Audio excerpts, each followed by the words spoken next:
আসসালামু আলাইকুম। এখন শুনবেন সংবাদ শিরোনাম। আগে থেকে ওত পেতেছিল মুসাব্বিরের ঘাতকরা, ফুটেজ দেখে দুজনকে শনাক্ত। বিচার চায় পরিবার, শনিবার স্বেচ্ছাসেবক দলের বিক্ষোভ।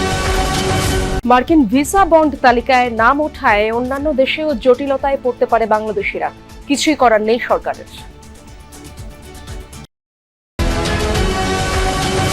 ভেনেজুয়েলার প্রশাসনে সন্দেহের আবহ, অনার গার্ডের প্রধান বরখাস্ত, জ্বালানি খাতে বিদেশি অংশীদারিত্বের কথা বললেন রদ্রিগেজ। এলপিজি আমদানি ও দেশীয় উৎপাদনে ভ্যাট কমালো সরকার, 6 দফা দাবি আদায়ে অনর ব্যবসায়ী সমবায় সমিতি। বিকেলে বিইআরসির সাথে বৈঠক। আসসালামু আলাইকুম। এতক্ষণ শুনছিলেন সংবাদ শিরোনাম, এখন শুনবেন বিস্তারিত।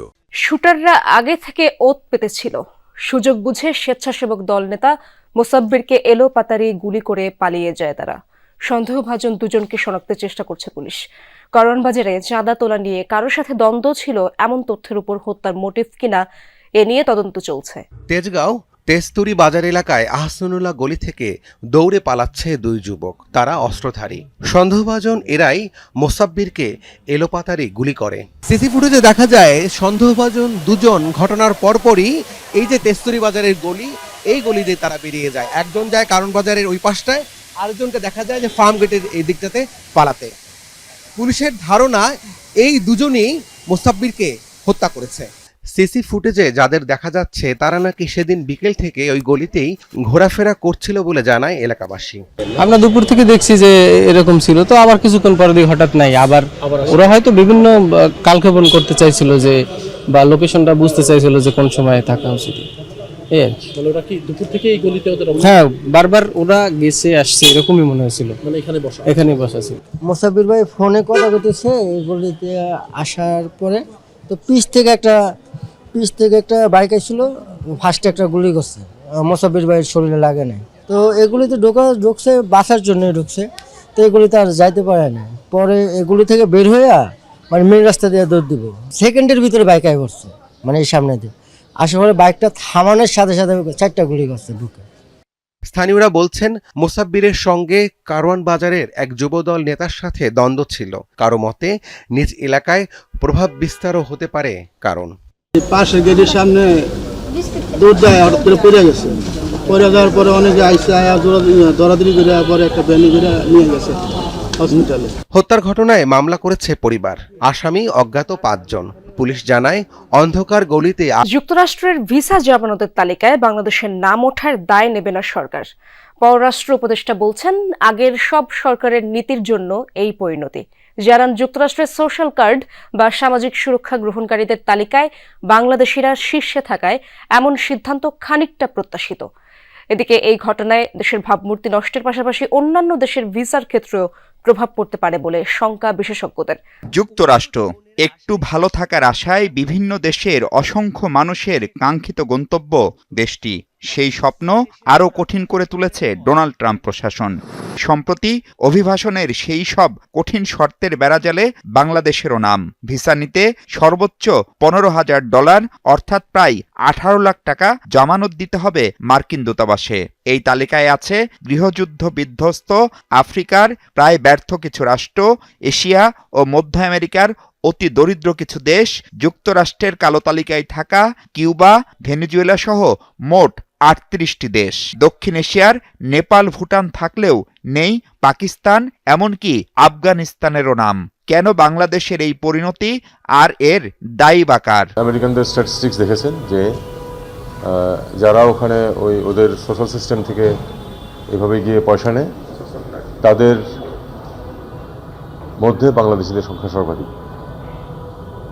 তাহলে তারা যদি কিছু দেশের উপর এরকম নিষেধাজ্ঞা আরোপ করে, সেটা মধ্যে বাংলাদেশ থাকবে, এটা আমার কাছে খুব অস্বাভাবিক মনে হচ্ছে না। অবশ্যই দুঃখজনক, অবশ্যই কষ্টকর আমাদের জন্য। এই সমস্যাটা এই 1 বছরের সৃষ্টি হতো, আমি তাও বলতাম যে এই সরকারের কিছু দায় দায়িত্ব আছে। পলিসিগত দায় দায়িত্ব যদি কারো থাকে, সেটা হলো পূর্ববর্তী সব সরকারের আছে, সেটাকে আমরা পরিবর্তন করতে পারিনি, পরিবর্তন করা সম্ভব না। কারণ মানুষের এই নড়াচড়া বন্ধ করার সাধ্য এই সরকারের নাই। এমন পরিস্থিতিতে তালিকা থেকে নাম কাটানোর বিষয়ে কি ভাবছে সরকার? আমরা কোনো পদক্ষেপ নিব বা কোনো অ্যাপিল করব বা আপনাদের সঙ্গে ইউএস গভর্নমেন্টের ফর্মাল চ্যানেলে ইনফর্মাল চ্যানেলে কোনো কমিউনিকেশন? এটা মাত্র হয়েছে, এটা অবশ্যই সাধারণ পদ্ধতিতে আমরা যাব, চেষ্টা করবো যেন এটা থেকে আমাদেরকে অব্যাহতি দেওয়া হয়। চেষ্টা তো অবশ্যই করবো। কেবল 18 লাখ টাকা জামানতি নয়, ভিসা পেলেও যুক্তরাষ্ট্রে প্রবেশের ক্ষেত্রে নির্দিষ্ট করে দেওয়া হয়েছে মাত্র 3টি বিমানবন্দর। সেগুলো হলো ভেনেজুয়েলার প্রেসিডেন্টের সুরক্ষার দায়িত্বে থাকা অনার গার্ডের জেনারেল ইন কমান্ডার হাবিয়ার মার্কানো তাবাতাকে বরখাস্ত করেছে দেশটির অন্তর্বর্তী সরকার। তার বিরুদ্ধে দায়িত্বে অবহেলা ও ব্যর্থতার অভিযোগ তোলা হয়। রয়টার্স বলছে, যুক্তরাষ্ট্রের নতুন টার্গেট ভেনেজুয়েলার স্বরাষ্ট্রমন্ত্রী দিউসদাদো কাবেলো। তার নিয়ন্ত্রণে থাকা বিশেষ মোটরসাইকেল বাহিনী ট্রাম্প প্রশাসনের মাথা ব্যথার কারণ হয়ে দাঁড়িয়েছে। এরই মধ্যে মাদুরো ঘনিষ্ঠ এই রাজনীতিবিদকে হুমকি দিয়েছে ওয়াশিংটন। এদিকে চুক্তির মাধ্যমে অন্যান্য দেশের সাথে জ্বালানি খাতে অংশীদারিত্বের জন্য প্রস্তুত ভেনেজুয়েলা জানিয়েছেন দেশটির ভারপ্রাপ্ত president Delcy Rodriguez. LP gas আমদানি ও দেশীয় উৎপাদনে ভ্যাট কমালো সরকার। দুপুরে এই সংক্রান্ত প্রজ্ঞাপন জারি করে বিদ্যুৎ ও জ্বালানি মন্ত্রণালয়। সকাল থেকে তরলীকৃত প্রাকৃতিক গ্যাস এলপিজি সিলিন্ডার বিক্রি বন্ধ রেখেছে ব্যবসায়ী সমবায় সমিতি। এতে ভোক্তা পর্যায়ে দুর্ভোগ বেড়েছে। দাবি আদায় না হওয়া পর্যন্ত সারা দেশে সিলিন্ডার সরবরাহ বিক্রি বন্ধ রাখবে তারা। এর আগে বুধবার কমিশন বৃদ্ধি, জরিমানা বন্ধ সহ 6 দফা দাবিতে 24 ঘন্টার আলটিমেটাম দেয় সংগঠনটি। এ বিষয়ে সারা দেশের পরিবেশক ও খুচরা বিক্রেতাদের জন্য একটি নোটিশ জারি করে ব্যবসায়ী সমিতি। এতে বলা হয়, সব কোম্পানির প্ল্যান্ট থেকে এলপিজি উত্তোলনও বন্ধ থাকবে। বিকাল 3টায় এনার্জি রেগুলেটরি কমিশনের সাথে সমিতির নেতাদের বৈঠক হওয়ার কথা রয়েছে। গত কয়েকদিন ধরেই সরকার নির্ধারিত দাম 1307 টাকার বদলে কয়েকশো টাকা বেশি দরে বিক্রি হচ্ছিল গ্যাস সিলিন্ডার। যৌথভাবে বসা তারা দ্রুত একটা আলোচনা আসুক, আসে আমাদেরকে একটা রেট দেখ, ওই রেটে যেহেতু বিক্রি করলে আমাদেরও জরিমানা না হয়, কোনো গ্রাহকের জন্য কোনো ক্ষতি না হয়। বাধ্য হয়ে যে রেট দেওয়া থেকে 20-30 টাকা বেশি ব্যস্ত হইতেছে পাইকারি কাছে, তো এতে আবার তার জরিমানা করতেছে।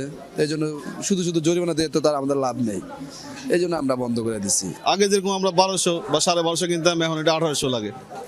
এগুলো একটা ভোগান্তি, আবার গ্যাসও পাওয়া যায় না। সাধারণ কেটে খাই, ওর অবস্থা কি হবে? তো এটা যদি মতো নিয়ন্ত্রণে না আসে, তা আমরা কি করে খাবো, কি করে বাঁচবো? হ্যাঁ লোপা, এলপিজি বিক্রি বন্ধ থাকায় আসলে জনভোগান্তি তীব্র। আমি কারওয়ান বাজার থেকে শুরু করে কাঁঠাল বাগানের বেশ কয়েকটি পরিবেশকের দোকান ঘুরে ঘুরে দেখেছি। এই মুহূর্তে আসলে বেশিরভাগ পরিবেশকরাই তাদের দোকান বন্ধ রেখেছেন। তারাও আসলে বলছিলেন যে গত 2-3 দিন ধরেই আসলে গ্রাহকরা তাদের চাহিদা নিয়ে আসছেন, কিন্তু তারা তাদের চাহিদা পূরণ করতে পারছেন না। তারা তাদের খালি সিলিন্ডারগুলো শুধু জমা দিয়ে যেতে পারছেন, এমনটাই তারা জানাচ্ছিলেন। এরপরও আমরা বেশ কিছু দোকান খোলা থাকতে দেখেছি। তারা আসলে বলছিলেন নিয়মিত যেসব গ্রাহকরা আছেন তারা তাদের চাহিদা এসে